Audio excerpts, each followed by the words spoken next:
guys, welcome back to my today's vlog. Mahalakshmi ದೇವಿ ಶ್ರೀಮಂತಿಕೆ, ವೈಭವತೆ, ಸಮೃದ್ಧಿ ದೇವತೆ. ಮಹಾಲಕ್ಷ್ಮಿನ ಹೋಲಿಸ್ಕೊಳ್ಳೋದಕ್ಕೆ ಹಲವಾರು ರಥಗಳಿದೆ. ಮಹಾಲಕ್ಷ್ಮಿ ಶುದ್ಧವಾಗಿರೋ ಜಾಗದಲ್ಲಿ ಮಾತ್ರ ನೆಲೆಸಿರ್ತಾರೆ.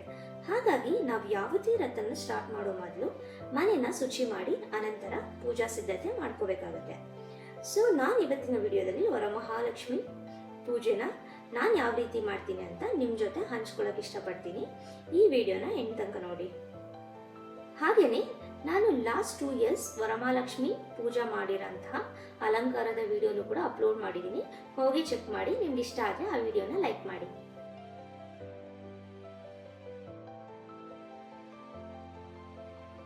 ಮನೆಯ ಮುಂದೆ ರಂಗವಲ್ಲಿ, ಬಾಗಿಲಿಗೆ ಹಸಿರು ತೋರಣವನ್ನು ಕಟ್ಟಬೇಕು.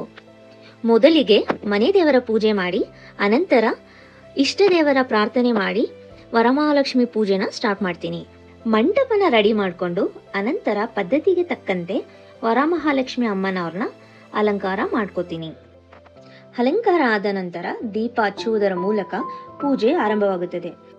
ದೀಪವನ್ನು ಹಚ್ಚುವಾಗ ಈ ಮಂತ್ರವನ್ನು ಹೇಳ್ಕೋಬಹುದು. ಅನಂತರ ಗಣಪತಿ ಪ್ರಾರ್ಥನೆ, ಸರಸ್ವತಿ ಪ್ರಾರ್ಥನೆ, ಗುರು ಪ್ರಾರ್ಥನೆ, ಗಂಟೆನಾದ ಮಾಡುತ್ತಾ ಈ ಮಂತ್ರನ ಹೇಳ್ಕೊಳ್ಳಿ.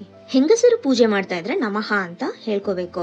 3 ಸತಿ ನೀರನ್ನ ಸೇವನೆ ಮಾಡಿ ಟವಲಲ್ಲಿ ಕೈನ ಒರೆಸ್ಕೋಬೇಕು. ವರಮಹಾಲಕ್ಷ್ಮಿ ದೇವಿಗೆ ಭಕ್ತಿಯಿಂದ ಕೈ ಮುಗಿಯುತ್ತಾ ಈ ಮಂತ್ರನ ಹೇಳ್ಕೊಳ್ಳಿ.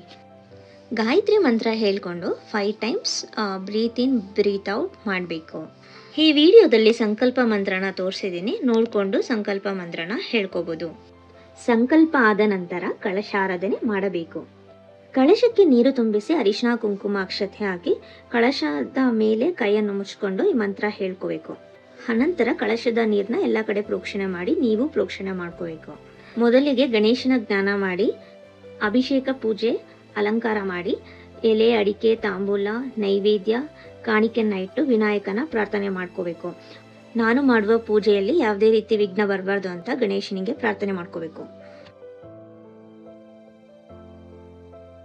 ಮೊದಲಿಗೆ ವರಮಹಾಲಕ್ಷ್ಮಿ ಜ್ಞಾನ ಮಾಡಿ ಅನಂತರ ಮಹಾಲಕ್ಷ್ಮಿ ಪಾದಕ್ಕೆ ಅಕ್ಷತೆ ಹಾಕಬೇಕು. ಮಹಾಲಕ್ಷ್ಮಿನ ಆಹ್ವಾನ ಮಾಡಬೇಕು. ಈ ಮಂತ್ರ ಹೇಳಿದ ನಂತರ ಹೂವು ಅಕ್ಷತೆಯನ್ನ ಮಹಾಲಕ್ಷ್ಮಿ ಪಾದಕ್ಕೆ ಹಾಕಿ. ಆವಾಹನ ಆದ ನಂತರ ಆಸನಂ ಮಂತ್ರನ ಹೇಳ್ಕೊಂಡು ಹೂವು ಅಕ್ಷತೆಯನ್ನ ಮಹಾಲಕ್ಷ್ಮಿ ಪಾದಕ್ಕೆ ಹಾಕಿ. ನಿಮ್ಮ ಮನೆಯಲ್ಲಿ ಮಹಾಲಕ್ಷ್ಮಿ ವಿಗ್ರಹ ಇದ್ರೆ ಆ ವಿಗ್ರಹನ ಪ್ಲೇಟಲ್ಲಿ ಇಟ್ಕೊಂಡು ಅದಕ್ಕೆ ಪಂಚಾಮೃತ ಅಭಿಷೇಕನ ಮಾಡಿ ಹಾಲು, ಮೊಸರು, ಸಕ್ಕರೆ, ಜೇನುತುಪ್ಪ, ಡ್ರೈ ಫ್ರೂಟ್ಸ್ನ ಯೂಸ್ ಮಾಡಿಕೊಂಡು ಮಹಾಲಕ್ಷ್ಮಿಗೆ ಅಭಿಷೇಕನ ಮಾಡಿ ಅನಂತರ ಶುದ್ಧ ನೀರಿನಿಂದ ಸ್ನಾನ ಮಾಡಿಸ್ಬೇಕು. ಮಹಾಲಕ್ಷ್ಮಿಗೆ ಧೂಪಾರಾಧನೆ, ತುಪ್ಪದ ದೀಪದಿಂದ ಹಾರತಿ, ನೈವೇದ್ಯ ಮಾಡಿ ಮಹಾಲಕ್ಷ್ಮಿ ಅಷ್ಟೋತ್ತರ, ಭಾಗ್ಯಾದ ಲಕ್ಷ್ಮೀ ಬಾರಮ್ಮ ಈ ರೀತಿ ಹಾಡುಗಳನ್ನ ದೇವ್ರ ಮುಂದೆ ಹಾಡಿ ಕರ್ಪೂರದಿಂದ ಮಹಾಮಂಗಳಾರತಿ ಮಾಡಿ ಪ್ರದಕ್ಷಿಣಾ ಹಾಕಿ ನಮಸ್ಕಾರ ಮಾಡಿ ದೇವಿನ ಪ್ರಸನ್ನಗೊಳಿಸಬೇಕು. ದೇವಿ ಆಶೀರ್ವಾದಕ್ಕಾಗಿ ತೋರಬಂಧನವನ್ನು ಕಟ್ಕೊಳ್ಳಿ. ಪೂಜೆ ಆದ ನಂತರ ಈ ಮಂತ್ರನ ಹೇಳ್ಕೊಳ್ಳಿ. ನಾವು ಯಾವುದೇ ಪೂಜೆ ಅಥವಾ ವ್ರತ ಮಾಡುವ ಮೊದಲು ನಾವು ಮಾಡುವಂತಹ ಪೂಜೆಯಲ್ಲಿ ನಂಬಿಕೆ, ಶ್ರದ್ಧೆ, ಭಕ್ತಿ ಇಟ್ಕೋಬೇಕು.